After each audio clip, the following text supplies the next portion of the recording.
Profughi da distribuire su quote nazionali a patto che l'Italia accetti determinate condizioni. Sono queste le disposizioni dettate dall'Unione Europea in materia di accoglienze che verranno discusse proprio domani.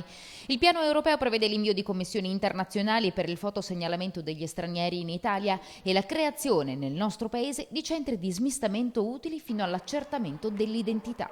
Una condizione che l'Italia dovrà accettare per far rendere obbligatoria e non volontaria l'accoglienza da parte dei 28 paesi dell'Unione Europea e che la Regione è già pronta a sostenere. È la prova provata di quello che abbiamo sempre detto: 6 mesi di presidenza italiana al semestre europeo non hanno prodotto nulla.